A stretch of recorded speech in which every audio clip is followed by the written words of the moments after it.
Thank you, Senator King. Senator Cotton, please. General Richardson, I'll give you a chance to talk in a little bit more detail about the Panama Canal because I was troubled by the brief comments you had to Senator Inhofe of all the things you've described that China is doing in your area of responsibility. I think the strategic investments it's made along the Panama Canal is most striking. I know that this is primarily a State Department and Treasury matter, but can you tell us a little bit more about what's going on around the canal and how SOUTHCOM plays into the interagency efforts to counter the threat, and what else you'd like to see from the U.S. government to do so? Thank you for the question, Senator. We work very closely with Panama, and our Corps of Engineers just was able to negotiate a water tender contract with Panama, which I think is huge because it's been 15 years in the making. And so we have a lot of ground to make up with Panama. But in terms of the investment, China and the strategic investments that they make, just like the Panama Canal, when you enter and exit, and on either side, you have Chinese state-owned enterprises. And what I worry about Chinese state-owned enterprises that have capability and infrastructure there is that they can be used for dual use, which means civilian but also military. And quite honestly, if you just look at where the port projects are, 29 port projects in the AOR in 17 countries. I mean, these are very methodically thought out, in my opinion. And again, I worry about the access that they get in there under the guise of infrastructure and looking like they're helping economies when they're really not, as well as the resources that are in this AOR. It's just off the charts. I've got 60% of the world's lithium in the lithium triangle in South America. That's in Argentina, Bolivia, and Chile. You've got 31% of the world's fresh water. You have the Amazon. You have the oil reserves in Venezuela, the light sweet crude that was discovered off the shores of Guyana. There are a lot of resources in this region. And again, I go back to it's not an investment by our competitors. It's there to extract in some way, shape, or form. What do you think China is up to there in all those investments around the canal? Is it more about advancing their own interests or holding at risk and threatening ours? I think it's both. I mean, we depend on the canal more because of our geography than does China, right? I would say yes, but the Panama Canal as well as the Strait of Magellan, in my AOR, those two very strategic global lines of communication must remain open. I agree. I mean, should we ever have a conflict with China, the decisive effort would be somewhere in the Western Pacific, not in the Caribbean Basin or the Eastern Pacific. And it's the very essence of strategy to try to force your adversary to defend what he has no choice but to defend, far removed from the theater of decision. That's one reason I'm so worried about these investments around the canal. You know, the Panama Canal Treaty was actually two treaties. One of them was the Neutrality Treaty. We retain under that Neutrality Treaty the uncontested right to ensure the neutral operation of the canal, correct? That's correct, Senator. Good. One other area I wanted to discuss was agriculture. I know this is somewhat removed from Department of Defense's lane, but as we heard, you have no assigned forces, and a lot of what you do is with interagency partners and looking at non-military, non-traditional ways to cooperate. Sometimes people overlook the importance of agriculture. I don't think China overlooks it if you consider their investments in South America, especially targeting crops like soybeans. I think this economic investment seems to be aimed at creating alternative markets for them to buy as well as to crowd out our exports. Fortunately for us, Brazil's soybean crop didn't compare so well to ours, especially in Arkansas. Can you give me your thoughts on how you can work with agencies like AID and the trade representative to dissuade countries in your area of responsibility from continuing down the path of further economic entanglement with China in the agriculture domain? So, Senator, we work very closely, as I mentioned before, regarding the folks that we have that work in the Western Hemisphere. And so we have a very close working relationship with USAID. And I've met with Director Powers previously, and then she travels the region as well. But none of us have the resources, and so I think that helps us work together more collaboratively across all of the interagency and work so close together to figure out how we can invest in this region. But I'd also like to highlight that China gets 36% of its food source from this AOR as well. And so the AOR just has a lot of resources that are being eyed by our competitors. Yeah, they are. And I think this is going to be a matter of growing importance this year, given the war in Ukraine and how much grain Ukraine and Russia provide to the rest of the world, as well as how many inputs they provide into fertilizer or other agricultural inputs, not only in increasing prices on our grocery shelves here in America, but also threats to stability in your region and in Africa and the Middle East, in places that have pretty fragile governments and very limited food supplies. Thank you. Thanks, Senator Cotton. Senator Blumenthal, please. Thanks, Mr. Chairman. Thank you both for your service. Thanks for being here today. This morning, President Biden announced that the United States will welcome 100,000 Ukrainian refugees who are fleeing an absolutely intolerable situation in Ukraine. I recently visited the border of Ukraine and Poland with a number of colleagues, a bipartisan trip, and saw the women and children. They are almost all women and children fleeing the horror and terror that Putin has caused to their country. And they'll come here through a variety of legal pathways and likely follow the same general program as the Afghan refugees did. I continue to call on the administration to enable more of our at-risk Afghan allies to escape the Taliban. They have targets on their backs. They helped Americans, our troops, our diplomats, while we were there, and they are under dire threat from the Taliban. But I also applaud the President for his effort to welcome Ukrainians into the United States, and there's much more to be done. The 3.5 million refugees who have already fled Ukraine and the 10 million more internally displaced have added to an already burgeoning refugee and humanitarian crisis around the globe.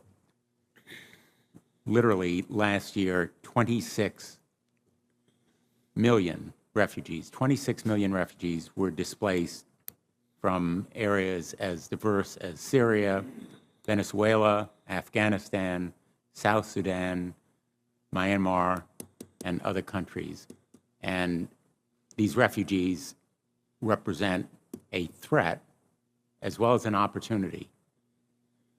Literally an opportunity because they have a great deal of talent and skills and potential for contributing to the countries that they may be moving to, but also a threat insofar as the failure to aid them will lead to potential terrorism and other adverse activity. I've seen the tremendous support that NORTHCOM provided to Operation Allies Welcome over the last year in finding capacity on U.S. bases and efficiently housing and processing Afghan refugees fleeing the Taliban. And I hope that NORTHCOM will play a role as well in welcoming and resettling the Ukrainian refugees. General VanHerck, have you been given instructions on the role for NORTHCOM with respect to Ukrainian refugees? Senator, I'm aware of the President's announcement. I do not have any direct mission task to plan for that yet. As we did with Operation Allies Welcome, we stand ready, if directed by the Secretary of Defense, to do that. It was an honor to support nearly 74,000 Afghans as we process them through 8 installations from DOD. And so if directed, we'll move out, Senator. Are there lessons that we should learn from the OAW experience with the Afghan refugees? There are absolutely lessons that we've incorporated that we learned during Allies Welcome that I'm sure would make us better prepared if we had to stand up to do this mission again. What kinds of lessons? Interagency coordination lessons to make more efficient, use of data and information, the ability to track, categorize, whether it be medical, whether it be security screening, all of these things were worked closely, and we're in a much better place today than we were when we started last July. Well, I was tremendously impressed when I visited Quantico, which is only one of those 8, with the enthusiasm and dedication of the Marines who were involved at Quantico in welcoming and aiding the refugees there. Most of them had never served in either Afghanistan or Iraq. For them, this was their deployment, so to speak, and they loved doing it. And they provided a real American welcome to these new Americans. And I think that we can all be proud of the work that was done by our military at those bases in providing that first American experience to the Afghan refugees. And I hope the same is done with respect to Ukrainian refugees. Thank you. Thank you, Senator Blumenthal. Senator Rounds, please. Thank you, Mr. Chairman. Let me begin by thanking both of you for your service to our country. I'd like to begin with General VanHerck. With regards to your mission and your role in keeping our country safe, could you share with us what the activities at our southern border and the challenges that we face at our southern border right now with regard to transnational criminal organizations, violent extremist organizations, and so forth, and the porousness of that border right now? Can you share with us what the impact is that might have on your responsibilities and role? Senator, currently I'm in direct support of the Department of Homeland Security, providing about 2,450 National Guards troops on Title X status. What they're doing is detection and monitoring, intel analysis, and aviation support. We're really treating the symptoms. You know, counter-narcotics, migration, human trafficking, those kinds of things are symptoms in my mind of a broader problem, and that's transnational criminal organizations who create an environment that's not conducive to raising a family for economic success, and we see that happening right on our border in Mexico. My concern with that, Senator, is the instability it creates, the opportunity it creates for actors such as China, Russia, and others who might have nefarious activities on their mind to seek access and influence in our AOR from a national security perspective. Do you see evidence of that at this time? There are actors who are very aggressive and active all across the NORTHCOM AOR, to include in the Bahamas and Mexico, China, and Russia. I would point out that the largest portion of GRU members in the world is in Mexico right now. Those are Russian intelligence personnel, and they keep an eye very closely on their opportunities to have influence on U.S. opportunities and access. General Richardson, this is your AOR. Would you concur with the General's assessment? Yes, Senator. Does that impact your ability to do your role, or how does that impact your ability to fill out or to complete your assignments there? So we work very closely with our partner nations, and as I've said, how important the lever is for security cooperation, for us to be on the field, to have our jersey on, have our number, and work shoulder to shoulder with our partners. They really want to work with us. And everything that, all the levers that I have that you all provide and that I get from the Department of Defense, Department of State, go into action. A little goes a long way in this AOR. Again, I don't need to outcompete my competitors, or outspend them to outcompete them. But we do have to be present, and we do have to be there with them. Today we fight war, or at least we have to be able to defend against war that comes from multiple domains. air, land, and sea, space, and cyberspace.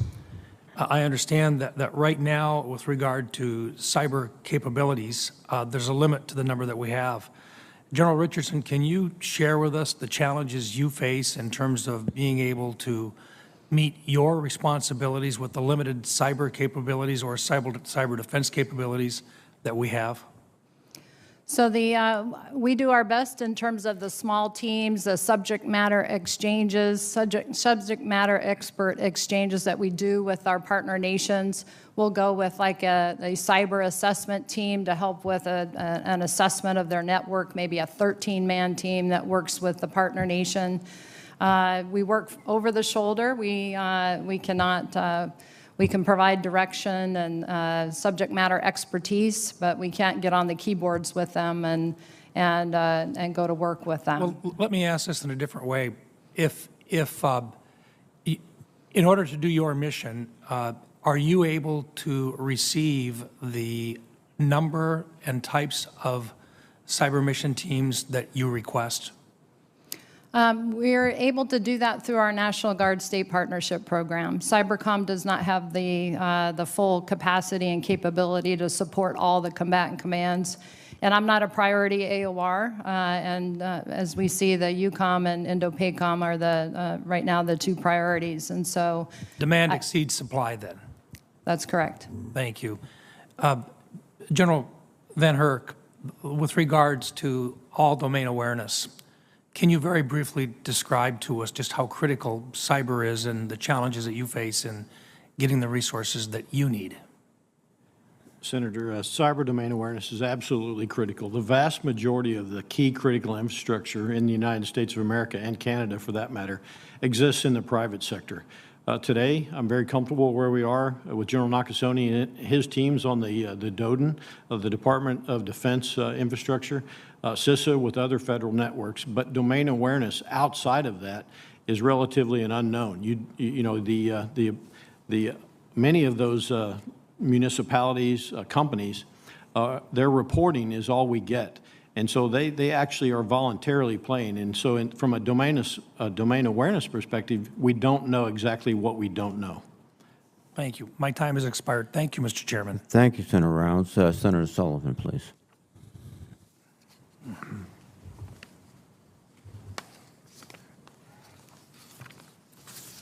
Thank you, Mr. Chairman. I want to thank both the witnesses. I think you both are doing an exceptional job and an important AOR that don't always get the attention that they deserve. General VanHerck, I appreciate our meeting the other day.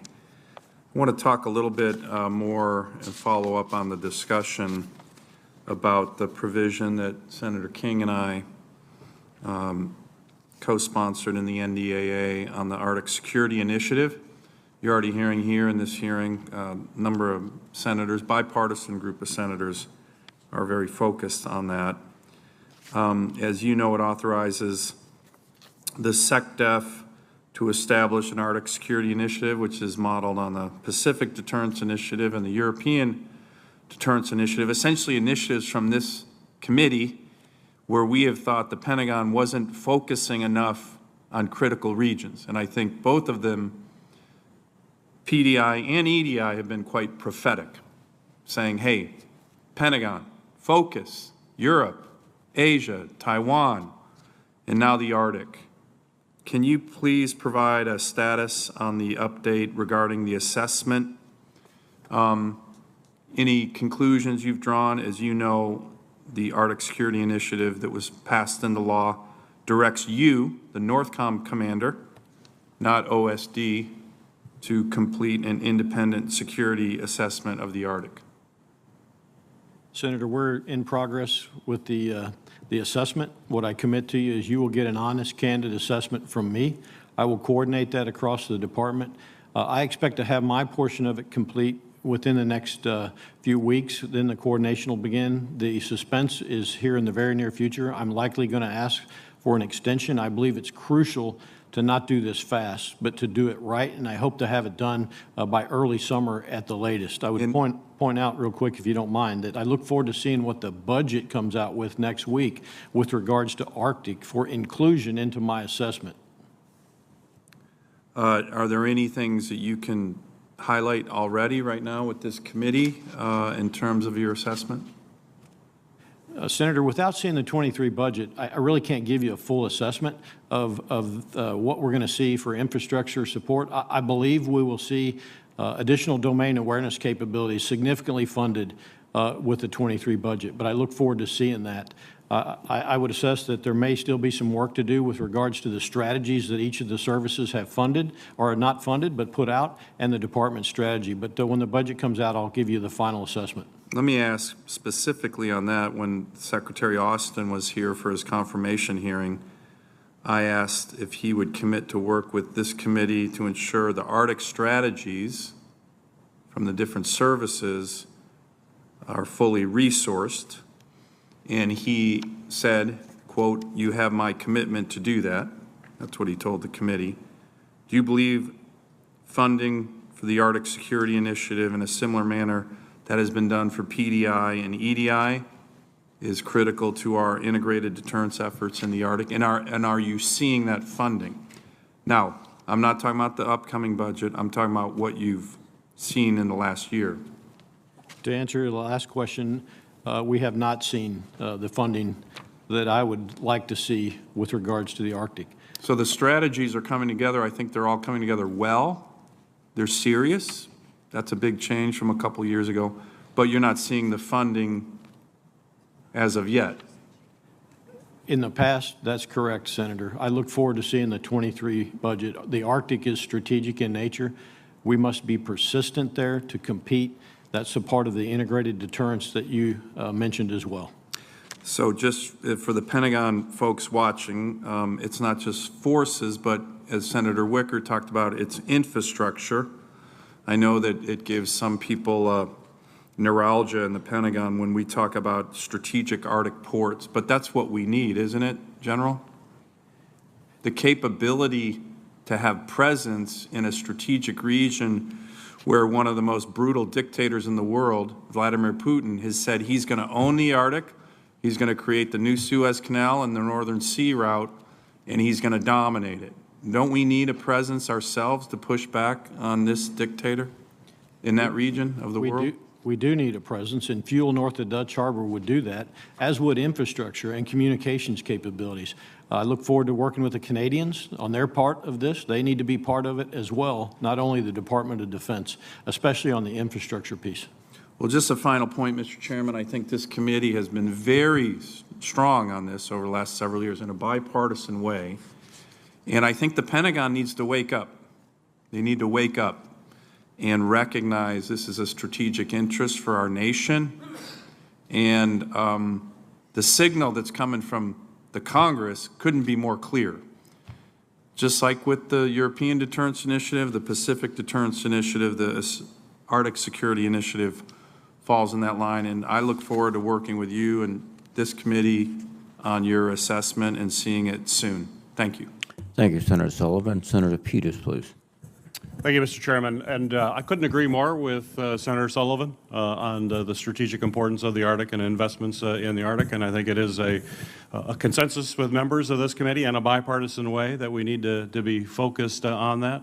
I had some questions related to that. Senator Sullivan did a great job of addressing some of the questions that I had. But maybe just pick up one thing with you, General Herrick, is that National Guard Bureau, to what extent are you working with them to ensure that they're ready to conduct some cold weather operations in that region? We work with all of the services, including the National Guard Bureau, to do that.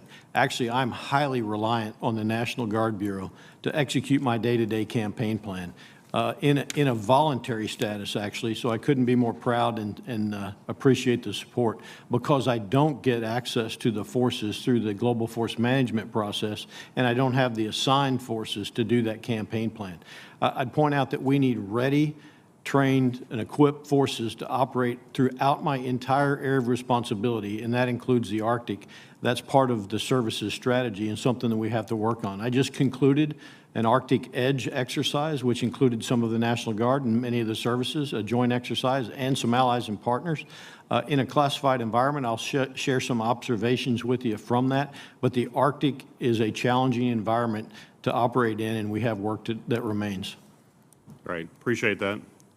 General, General VanHerck, U.S. intelligence indicates that Russia may be positioning itself to use chemical weapons in Ukraine under the guise of a false flag. And certainly while our hearts go out to the brave Ukrainians who are defending their country from this illegal invasion and fighting for freedom, I think we also must use this crisis as an opportunity to consider our own preparedness for such an attack. So my question for you is, do you believe the United States is properly prepared to contain and respond to chemical attacks in the homeland? And are there any resource shortfalls impacting CBRN response enterprise? So I believe we're prepared to execute a response to a small event such as we have planned for based on a violent extremist type organization event. For a large-scale event in the homeland, I think there's much work that still needs to be done that could be additional resources applied to, Senator. Great, thank you. General Richardson, in your reply to Senator Kaine, a question that Senator Kaine offered, you described the importance of small team engagement with our allies and partners. Nearly every nation in SOUTHCOM AOR participates in the National Guard State Partnership Program, as you're well aware. My question for you is how do you plan to employ your National Guard State Partnership Program units to deepen the defense relationships that we have in the region? So this is a huge force multiplier, Senator, the State Partnership Program, and in some cases, 2-3 decades of relationships that have evolved, and we see the impact of that with Ukraine and California and that relationship that they have. And so there was a creation a few years ago of the Bilateral Affairs Officer, which is a National Guard officer that's actually embedded in the embassies with the DoD team there, and then helps integrate that state partnership program in my campaign plan and strategy for the region. And as was brought out in other questions, you know, I don't have all the resources I need, but that is reach back into the National Guard and the capabilities, especially with the cyber battalions, to help me with operations in the cyberspace domain. Yeah, an area that we need to have increased focus on, without question. Another question for you, General, is are you seeing the Chinese or the Russian militaries copy these types of efforts in collaborating with regional militaries for training opportunities? Is this something they're picking up as well? I do, Senator. I see them using part of our playbook against us, actually. And what I've said before is that they don't have partners, they have clients. And so when we do our big exercises and bring, you know, 20-some countries together from the region, they don't do that, but they do have a lot of funding to bring large groups of personnel from the militaries or the defense forces to all expense paid professional military education in Beijing for either a year or 2 years. And if they do that, if I take the country of Guyana, for example, and they do 15 or 20 a year, they can get through their defense force in about, 5 years. And so we've got to, as I've said before, I don't need to outspend China, but I do to outcompete them, but I do need to be on the field, and my security cooperation and IMET funding, a little bit goes a long way. Great, thank you. Thank you, Mr. Chairman. Thank you, Senator Peters. Senator Scott, please. Thank you, Chairman. General Richardson, can you, first off, thank both of you for being here. Thanks for the people, your service and the people, the men and women that work with you. General Richardson, can you describe what you've seen from our enemies over the past 6 months that you've had this command, and what do you believe their primary goals are in our hemisphere? So, frankly, I'm surprised at how much our competitors have been able to expand within the region and how they've done that with the proximity to the homeland. And what I find myself doing is a lot of educating and informing about my AOR as I travel around and speak to different groups and go to different places to offer the message and just educate folks, because we tend to look east and west, not necessarily south. And I can fly to 80% of this AOR. It's huge. It looks huge and it looks really far away. I can fly to 80% of it in 2 to 3 hours from Miami. And a lot of people don't, we've just kind of forgotten about that. I would say with the investment of infrastructure over the last 5 years by our long-term strategic competitor, China, From 17 to 21, an investment of over $50 billion. I have Corps of Engineers, and we average about $50 million per year. So from 17 to 21, about $250 million investment in the region. Now that's not it. I mean, USAID is there, and there are other businesses and corporations that are in the region. But there's a huge investment by our long-term strategic competitor in the region. Some of these countries as well, as I look to levers that allow me to outcompete my adversary, foreign military sales, IMET, foreign military financing, security cooperation, being able to have responsive levers. We can't take a year to 2 years when our partner nations are asking for capability, a couple helos, fighter jet, weapons, vehicles, and we take 2 years. Our processes got to be able to evolve with the times, and we got to be faster. Do you see in our hemisphere that Russia and China have become clearly, no question about it, their adversaries? They are definitely competitors, and I do look at them as adversaries. So when you see American companies that go do business in China with the Chinese government, with the Chinese military, does that make your job harder or less hard? I look at it from a perspective of the dual use. They come under the guise of infrastructure, doing a good thing for that particular country that they look like they're investing in. They don't do a good job on the project in the first place. That generally becomes evident in anywhere from 5 to 7 years after a project is done. They don't hire host nation workers. They bring in their own laborers. I would say from my perspective, I worry about the civilian and dual use with the military, and the PRC being able to bring in and switch something over that's a state-owned enterprise to military use. When the Chinese bring in their own labor, do they take it back when it's finished, when the project's finished, or do they leave their labor there? I think it depends. I think they actually do both. Okay. Do you see signs of our enemies actively supplying weapons to any state or group in Latin America? Yes. Right. And is that increasing, decreasing? What's happening? I think recently, probably over the past couple of years, that's increased. Again, it takes whether they can do it faster or cheaper than us. That's why I say our levers and our ability to be able to deliver has to speed up, and our processes have to get faster with the times. What type of weapons are they sending into our hemisphere? Fighter aircraft, helicopters, air defense systems, small arms, vehicles. So SOUTHCOM has had an office that supports trade and investment and works to connect small businesses in the region. How is that doing? In terms of the small business, we had the small business director actually attend the Chile inauguration for the president. And in terms of small business, I'll tell you what I've done, Senator, is we were able to bring BENS, which is the Business Executives for National Security, who coordinated a trip into Panama in October with 10 CEOs. And I just took the outbrief a couple of weeks ago. It was organized under my predecessor. And then just seeing the value of getting that perspective on the ground, because when you talk about the investment levels that the PRC has when they go into these countries with over $50 billion in 5 years across the AOR, I'm looking at OPM, other people's money. How can we get investment in the region to help with the economic problems that these countries are having? All right. Thank both of you for your service. Thank you, Senator Scott. Senator Ernst, please. Thank you, Mr. Chair, and thank you, General VanHerck and General Richardson, for being here today. We really do appreciate your service to our country. And you both are acutely aware of our adversaries and how they are actively spreading their economic and military influence beyond their borders to our own doorstep. This is right here, as your predecessor, Admiral Fowler, used to say, in our own neighborhood. And that's such a great way to phrase that because they're right here. China in particular is on the offensive here in the Western Hemisphere.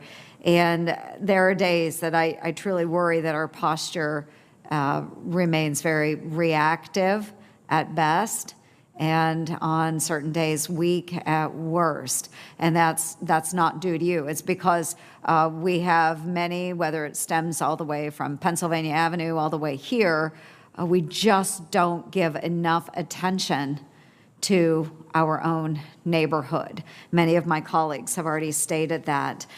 So I think it's imperative that we must give you all the tools that you need to have at your fingertips, the authorities, making sure that they are flexible, but we also need realists in the DoD policy shop and at the State Department that will actually acknowledge the significance of a great power threat that is emanating through our area. So General Richardson, I know that Senator Cotton focused very heavily on the Panama Canal. I had a line of questioning as well in that area. I'm going to skip over quite a bit of that, but just for everyone's information, I think last year there were about 14,000 transits through the Panama Canal, and the United States is the #1 user of the Panama Canal. And 60% of what goes through the Panama Canal, it either originates in the United States or is headed to the United States. And of course, I come from a very ag-heavy state. A lot of those commodities or products do transit through the Panama Canal. So it is extremely important for us. So if we could just hammer down just a little bit more, just very briefly, General Richardson, if you could talk about what you see going on around the Panama Canal with the Chinese influence that exists there.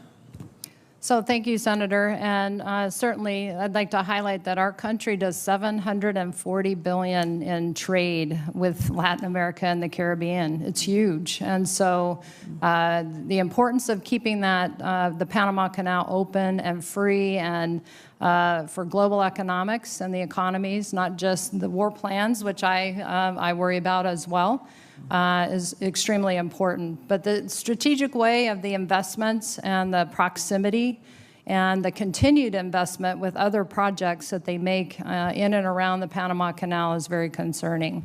And so $6 billion additional in addition to the, on either side of the canal, having state-owned enterprise companies along the canal. Mm-hmm.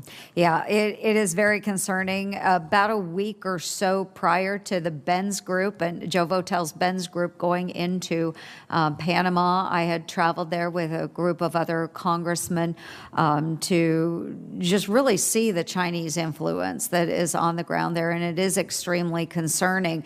That's why I'm so thankful that the Benz Group is engaging in Central America, in Panama, and other regions. We do need that economic support in that region so that we can also be a good partner. And if there are ways that the United States maybe won't invest, if we can find other allies and partners that do have the type of supports that might be necessary in that area, I think that we should facilitate where we can. I'd like to focus a little bit on the mining activities that occur in South America as well. This is an area where we have seen a number of businesses from the United States attempt to get into places like Chile, where they have lithium resources, but who beat us to the punch? The Chinese. So if you can talk a little bit about mining activities and how valuable that would be to the United States if we were able to engage in those types of activities. So the region is just rich with rare earth minerals, and as you talked about, I mean, I just took my granddaughter to the History Museum on the Mall a couple of weeks ago and got to see just all the minerals and the precious metals and things like that, resources from the region, the rubies, the emeralds, all of those kinds of things. But when you talk about illegal mining, it's illegal logging, it's illegal fishing that happens. I know you asked about mining, but if I could mention the fishing, at any given day, I have over 600 PRC fishing vessels in my AOR that are off the coasts of Ecuador, Peru, Chile, and they follow the fishing migration patterns. And so you know where they're going to be by the migration of the fish. And this is about $3 billion in lost economics, productivity that those nations desperately need that the Chinese are taking away. And so it's all three of those things that are extremely prevalent in this AOR. Yeah, I appreciate that very much. I'm glad you brought up all of those other resources. It's just incredibly important that we pay attention to our own neighborhood. And not only through our military, but also through our State Department, but also economically as well. So I really appreciate your presence here today. Thank you, General VanHerck, and thank you so much, General Richardson, and I yield. Thank you. Thank you, Senator. And Senator Hawley, please. Thank you, Mr. Chairman, and thanks to you both for being here. Thank you for your service to our country. General VanHerck, let me start with you, and let me say it's great to see a fellow Missourian here, as always.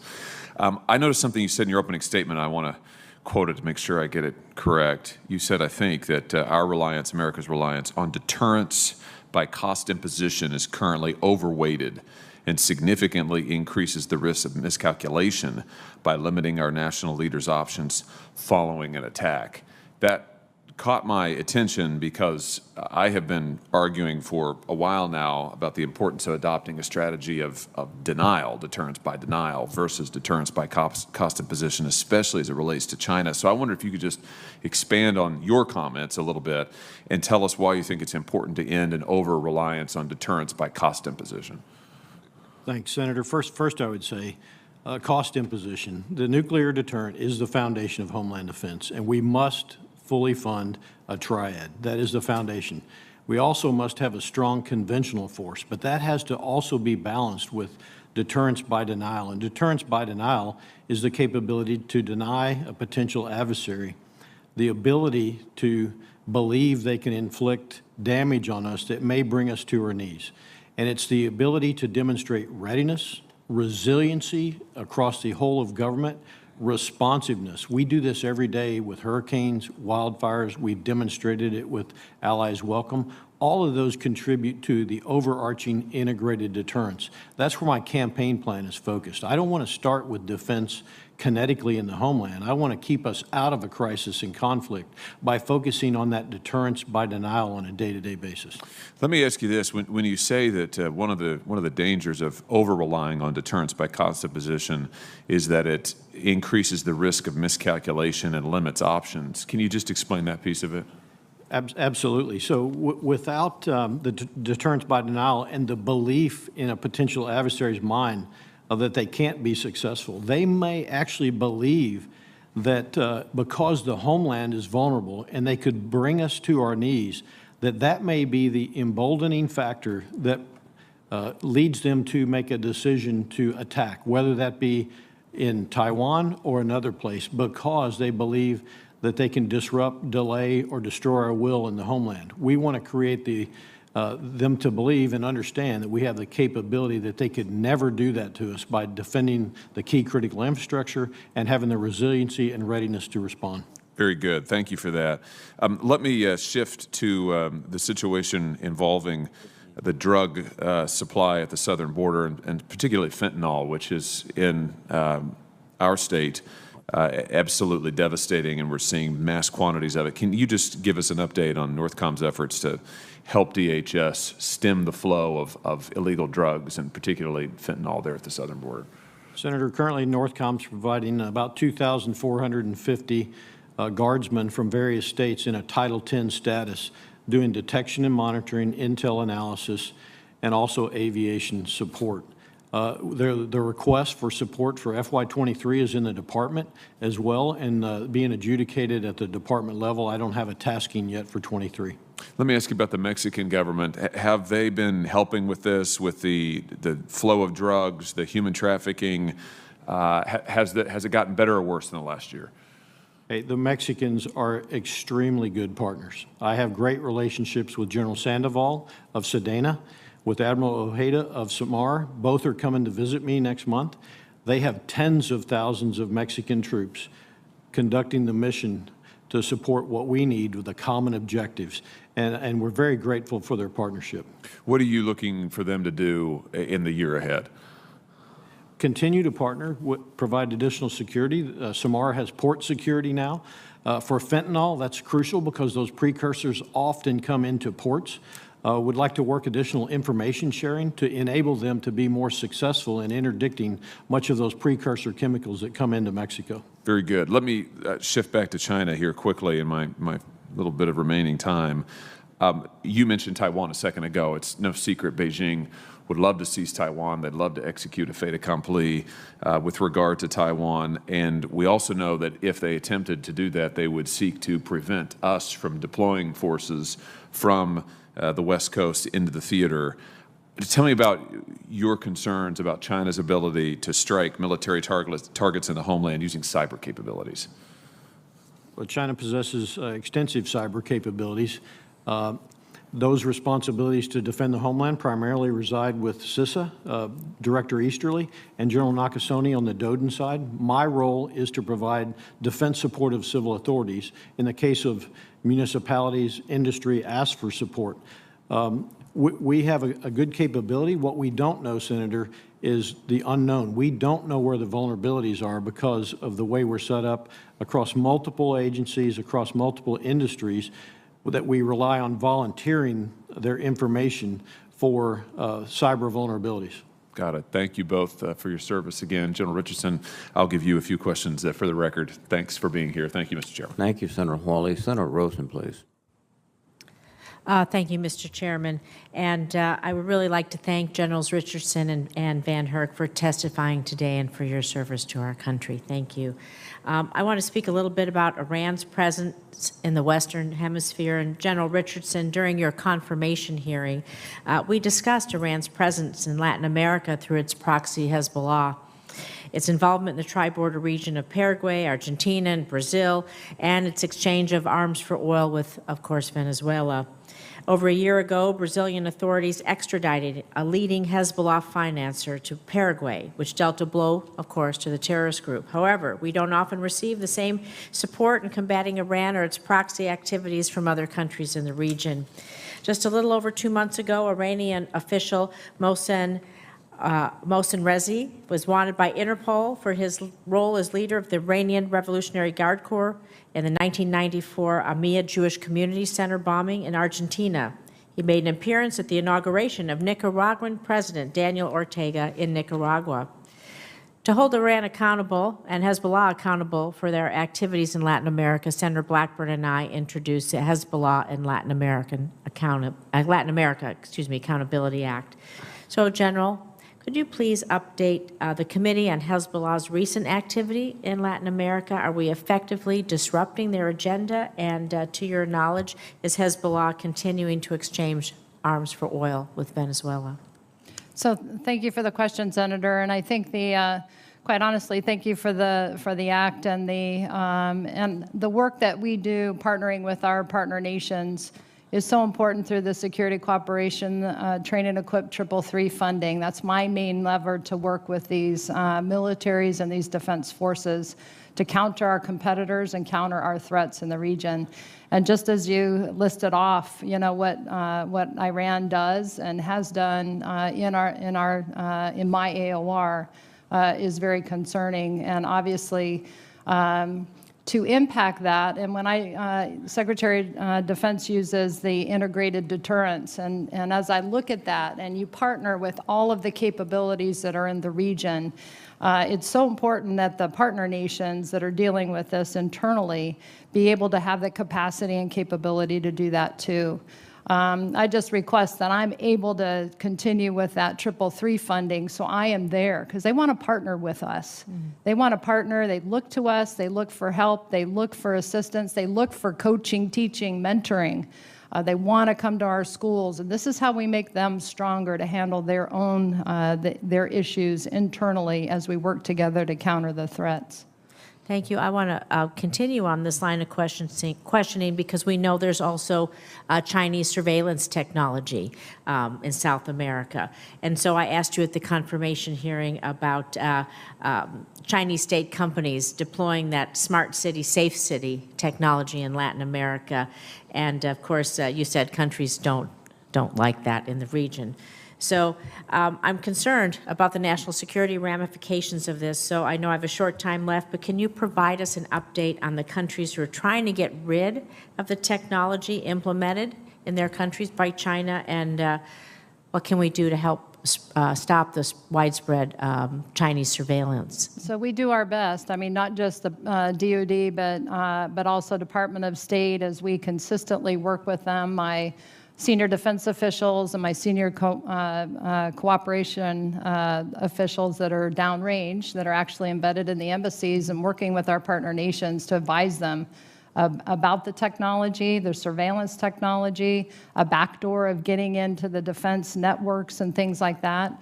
Certainly the possibility of 5G, and if nations get 5G, then our inability to be able to continue to work with them because of that cyber threat. Thank you. I want to kind of keep on the cyber threat, and I move over to General VanHerck about missile defense cybersecurity. As MDA works to rapidly deploy missile defense systems to stay ahead of threats, I'm concerned that we might not be taking potential cyber vulnerabilities seriously enough before fielding new systems. So in the 2019 Missile Defense Review, software is mentioned only once. This is a key way hackers get in. Even more alarming, GAO's May 2021 reports highlights that none of MDA's 17 operational cybersecurity tests planned for fiscal year 2020 were conducted, and that cybersecurity testing since 2017 has revealed vulnerabilities. I will take my answer off the record, but I'd just like to know what steps NORAD is taking to address the cybersecurity vulnerabilities. I see my time is up, so I'll yield to my next question. We'll take it for the record. Thank you. Thank you both, Generals. Thank you, Senator Rosen. Senator Tuberville, please. Good morning. Save the best for last. Glad to see y'all. General VanHerck, we're hearing Title 42 is going to expire March the 30th. Are we prepared for it? I would defer to the DHS. That's their mission. We are actively planning based at the request of DHS. I don't have a task to do that at this time, but I understand the department is working through that with DHS. One of my favorite movies is, I think, We Were Soldiers. Mel Gibson played Colonel Hal Moore, who was a friend of mine a few years ago and since passed away. In that movie, they're getting run over, and the code was broken arrow. In other words, they're up there on top of us. I saw a Facebook page this morning from Border Patrol hollering broken arrow. We got huge problems, and I know we got huge problems all over the world, but it doesn't seem like we're addressing this enough. And we're going to have to sooner or later, because it's really going to affect, and it is affecting our country as we speak, but with the drugs and all that. But just wanted to bring that up. Hey, given your 3,200 hours of flight time, you've flown about everything, I guess. Is there anything you haven't flown? There's plenty. I haven't flown what General Richardson flies, helicopters. A former Thunderbird Squadron Commander, J.V. Venable, recently wrote that a fighter pilot needs at least 200 hours a year or 4 sorties a week. In coaching, we call that practice. But the Air Force and Navy flight hours have fallen to historic lows. Is that concerning? From a readiness perspective, from somebody who receives forces from the service, it is concerning to ensure that every force that we receive is ready to execute the missions that I'm tasked to do. Best answered by the services specific to their actual training, but it would be concerning if the trend continues to drop on the flight hours. Thank you. Mr. Chairman, I'd like to submit Mr. Venable's report on Air Force readiness and a Wall Street Journal article that references his assessment for the record, please. Without objection. General Richardson, last week I met with the Colombia ambassador. Good guy. They're huge allies. What inroads have you made down there? Relationships have you made? Because we've got, even from my state, we've got a lot of input down in what goes on in Colombia with their business dealings, minerals, those things. What have you seen from Colombia? Our #1 security partner, and I look to them as like a key linchpin to the security and the stability of the region, quite honestly. If you just look over, it's really hard in this AOR to take a snapshot in time of a country, but if you look for when they, in 1999 and where they were then to where they are now, it's just really tremendous. I have the Chief of Defense, General Navarro, visiting on Monday. We had our staff talks, SOUTHCOM, Colombia staff talks in January. That was first country I visited in the AOR when I came into command of SOUTHCOM. So our relationship is excellent, it's strong. We share information, we're constantly communicating. Again, it's coaching, teaching, mentoring. I look at our partners. I mean, they're there on the ground. They see the threats. They're dealing with the threats every day. We have to have those good relationships with them in order to increase our domain awareness, to make up for what I don't have in domain awareness and ISR and things like that. But the partnership gets you the trust and the access and the presence with your partner nation. It's obviously going to be a big key for us in your AOR. But thanks to y'all. I'll cut my time short. I yield. Thank you very much, Senator Tuberville. Senator Kelly, please. Thank you, Mr. Chairman. And General VanHerck and General Richardson, thank you for being here today. Yesterday I held a hearing in this committee's panel on emerging threats to focus on how our military can work with our partner nations to improve security conditions in our hemisphere that in turn impact the U.S. border and our national security. Throughout South and Central America, criminal elements, China and Russia, are seeking to destabilize the region for their own gain. This is a national security challenge, and we need to treat it as a national security challenge. With that context in mind, I would like to touch on NORTHCOM's mission at the southwest border. The National Guard plays a critical role in this mission, providing much-needed relief to overstretched Border Patrol agents and local law enforcement. I've been to the border many times, and I stay in close contact with local elected leaders and law enforcement. I've also delivered additional federal resources, and the Assistant Secretary of Defense for Homeland Defense and Hemispheric Affairs committed to me earlier this year that National Guard troops would be well-resourced during these missions. So, General VanHerck, in your view, is the National Guard's border mission properly resourced to significantly assist in addressing the crisis at the border? Senator, first, I share your assessment of the national security imperative, a challenge for us with what's going on at the border. The National Guard forces that are working for us in a Title 10 status are not only resourced by DOD, but they're provided resources by DHS. And my assessment is, for the most part, they're resourced to where they need to be. They could have additional resources for observation, detection, and monitoring those kinds of things from DHS. I think long-term, this is not an enduring mission of the Department of Defense. We need to fully fund and resource DHS to do their mission. The DOD should be used in extremist times for the support on the border mission. I'd like to just make sure that our mission is understood. We're not there enforcing the laws that DHS can do. We're supporting them to free up capacity so they can do that mission. And we provide support, detection and monitoring, aviation support to help them, and also the intel analysis. Well, until DHS is fully resourced to do this, let's make sure that the Guard and Reserve have the resources they need in their interim there.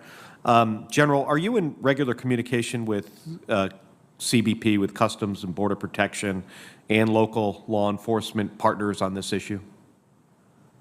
Me personally, yes, not daily or anything like that. I've been to the border multiple times. I was at the border last month as well and met with both the Customs and Border Patrol agents and discussed. We had 8 in the room as well. I visited in your state as well, in Nogales, and been to the border. So we do that. I have multiple liaisons from 40 government agencies that work in my headquarters, to include from DHS and the border. Well, that's good to hear. We need to, this is a comprehensive and challenging problem, and we need to all have all agencies working together to try to deal with this crisis. General Richardson, in your posture statement, you mention the insecurity and instability that's been exacerbated by COVID-19. We know that transnational criminal organizations routinely exploit poverty, instability, and corruption to gain political and criminal power. This is bad for stability. It's bad for our partners who are trying to sustain democratic societies, and it's bad for our own interests. When we spoke earlier this week, you specifically mentioned that criminal organizations are using the instability brought about by the economic impacts of COVID-19 to create a wedge that Russia and China are taking advantage of. Can you elaborate on the relationship between Russia, China, and criminal organizations in the region, and how does the instability caused by criminal groups and opportunism of countries like China allow them to expand their reach? So overall, Senator, I just look at the insecurity and instability, the cycle of vicious threats, this wedge that the TCOs can create, which allows our competitors, the PRC in Russia, to flourish and look like the heroes of the day, right? When they come in with their projects and their money or equipment and capability and things like that. And so, as we talked about as well, the Chinese money launderers that take the money from these TCOs, when these TCOs have all this cash, huge, $310 billion a year annual revenue, and move it back and turn it around into goods that they send back for the TCOs to be able to sell. And it's all cleaned money, if you will.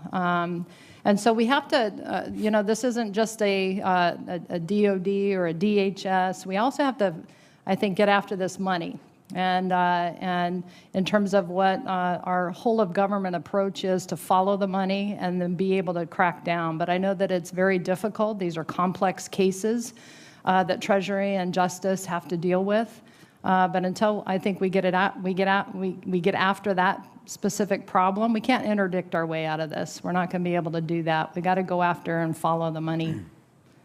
Well, I want to thank you for the comprehensive answers from our phone call the other day that your staff sent over. I really appreciate that, and those were really helpful. I also want to make sure that you have the resources, that you need to tackle this challenge. So I'm interested to see, what the President's budget looks like for SOUTHCOM, NORTHCOM as well. And since I'm over, thank you, Mr. Chairman. And I have some additional questions for the record. Thank you very much, Senator Kelly, and let me thank you, General VanHerck and General Richardson, for your thoughtful and very, very responsive testimony. At this juncture, I will adjourn the open hearing, and we will reconvene at 11:45, approximately 15 minutes, in SVC 217 for a closed session. Thank you very much.